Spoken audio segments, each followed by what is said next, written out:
Film की शुरुआत में हमें एक कार ड्राइवर दिखाया जाता है जिसकी टक्कर एक हिरण से हो चुकी थी और हिरण को देखकर ऐसा लग रहा था कि जैसे वो मर चुकी है। लेकिन उस ड्राइवर के जाने के बाद वो हिरण उठती है और उसकी आंखों को देखकर ऐसा लग रहा था कि वो बिल्कुल भी नॉर्मल नहीं है। अगले सीन में हमें एक आदमी दिखाया जाता है जिसका नाम सेओक वू है, जो एक फंड मैनेजर है जिसके पास अपनी बेटी सुएन के लिए बिल्कुल भी समय नहीं है और वो एक डिवोर्स पति था जो अपनी बेटी का ठीक से ध्यान नहीं रख पा रहा था। अगले दिन उसका बर्थडे था और जब वो अपनी बेटी के पास जाता है तो वो उससे कहती है, मुझे अपनी मॉम से मिलने के लिए जाना है जो कि बुसान में रहती हैं। और फिर अगली सुबह दोनों बाप बेटी स्टेशन पर पहुंच जाते हैं और एक ट्रेन में बैठकर बुसान की तरफ रवाना होते हूं। उस ट्रेन में और भी पैसेंजर थे जिसमें एक वर्किंग मैन सैंग हवा और उसकी प्रेग्नेंट वाइफ सियोंग क्योंग और एक हाई स्कूल बास्केटबॉल टीम और एक अमीर लेकिन स्वार्थी सीईओ योन सुक और गिल और जोंग गिल और एक बेघर आदमी और बुजुर्ग बहनों की एक जोड़ी भी शामिल है। अब ट्रेन के सारे डोर बंद होने लगे थे।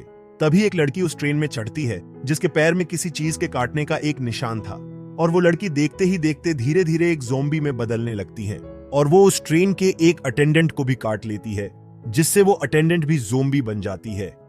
इसके बाद ये इन्फेक्शन पूरी ट्रेन में इतनी ज्यादा तेजी से फैलने लगता है और सभी लोग इसकी चपेट में आने लगते हैं।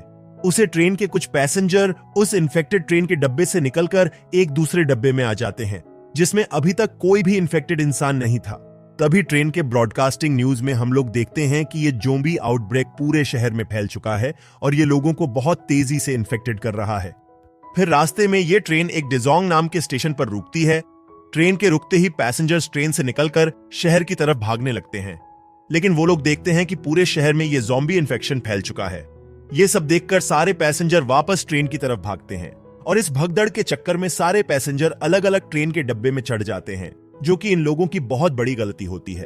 और फिर ट्रेन का कैप्टन इस ट्रेन को बुसान की तरफ लेकर जाने लगता है क्योंकि उसके पास ऐसी रिपोर्ट थी जिसमें सिर्फ बुसान ही एक ऐसा शहर था जिसमें अभी तक ये ज़ॉम्बी इन्फेक्शन नहीं फैला था। फिर सियोक वू, सैंग हुआ, योनसुक ट्रेन में रास्ते ढूंढते हुए रहे थे। तभी उन्हें वो बास्केटबॉल टीम मिलती है। वो लोग ज़ॉम्बीज को मारते हुए आगे जाने की कोशिश करते हैं और जब ये लोग उस आगे वाले डब्बे के पास पहुंचते हैं तो वो मतलबी सीईओ योनसुक उन्हें अंदर आने नहीं देता। वो लोगों को कहता है कि ये लोग इन्फेक्टेड हैं और इन्हें अंदर मत आने देना। लोग इसकी बातों में आकर उन्हें अंदर नहीं आने देते।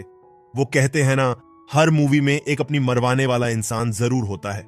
इस सब हाथापाई के बीच सैंग हुआ और इनगिल अपना सैक्रिफाइस देते हैं ताकि बाकी 4 लोगों को थोड़ा टाइम मिले और वो किसी तरह इस डब्बे के गेट को खोलकर अंदर जा सके।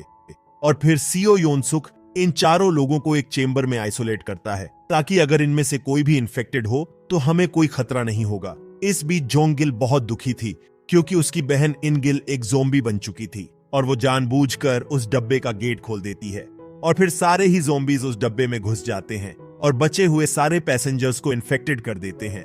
अब सिर्फ ये 3 लोग बचते हैं जिन्हें एक चेंबर में आइसोलेट किया गया था। इसके अलावा सीईओ योनसुक और ट्रेन का एक अटेंडेंट भी इस डब्बे के बाथरूम में घुसकर बच जाते हैं। अगले सीन में हम लोग देखते हैं कि इस ट्रेन का रास्ता ब्लॉक हो जाता है क्योंकि अगले स्टेशन पर पटरी ब्लॉक थी, जिसकी वजह से बचे हुए सारे लोग दूसरी ट्रेन को ढूंढने में लग जाते हैं। ट्रेन ढूंढने के दौरान सियोक वू सियोंग क्योंग सुअन और वो होमलेस इंसान योंगगुक जिन्ही से बिछड़ जाते हैं। फिर हम देखते हैं कि वो मतलबी सीईओ योनसुक उस ट्रेन के अटेंडेंट को ज़ॉम्बीज की तरफ धकेलकर अपनी जान को बचाता है, जिससे उस अटेंडेंट की मौत हो जाती है। वो ऐसा ही कुछ जिन्ही के साथ भी करता है जिससे उसकी भी मौत हो जाती है, जिसे देखकर मेरा खून खौल गया था। जिन्ही की मौत के बाद योंगगुक बहुत ज्यादा ट्रॉमेटाइज हो गया था और वो जिन्ही के साथ ही बैठा रहता है। इसके थोड़ी देर बाद जिन्ही ज़ॉम्बी बनकर उसे भी काट लेती है। फिर ट्रेन का कैप्टन ट्रेन को चलाने के लिए आगे बढ़ता है, लेकिन वो योनसुक की जान बचाने के लिए एक ज़ॉम्बी के चपेट में आ जाता है और मर जाता है। फिर हम देखते हैं कि वह होमलेस इंसान अपनी जान का सैक्रिफाइस करता है ताकि बचे हुए 3 लोग उसे ट्रेन पर चढ़ सकें, जिसे उस कप्तान ने चालू किया था। लेकिन उस ट्रेन के अंदर पहले से ही वह हरामी सीईओ योनसुक था जो ज़ॉम्बी बन चुका था और वो इन तीनों पर हमला करने के लिए आगे बढ़ता है। लेकिन सियोक वू योनसुक से लड़ता है, लेकिन इस लड़ाई में योनसुक उसे काट लेता है और अब सियोक वू को पता चल गया था कि अब वो भी ज़ॉम्बी बन जाएगा। इसलिए वो अपनी बेटी और उस प्रेग्नेंट वुमेन को ट्रेन के इंजन में लॉक कर देता है और अपनी बेटी को आखिरी गुड बाय कहता है। और अब वो भी पूरी तरह ज़ॉम्बी बन चुका था और वो ट्रेन से खुद ही कूद जाता है। कूदते वक्त वह अपनी आखिरी पलों को याद कर रहा था। और फिर इसके बाद ट्रेन फाइनली बुसान पहुंच जाती है और 2 सर्वाइवर सुएन और वह प्रेग्नेंट विमेन सियोंग क्योंग बच जाते हैं।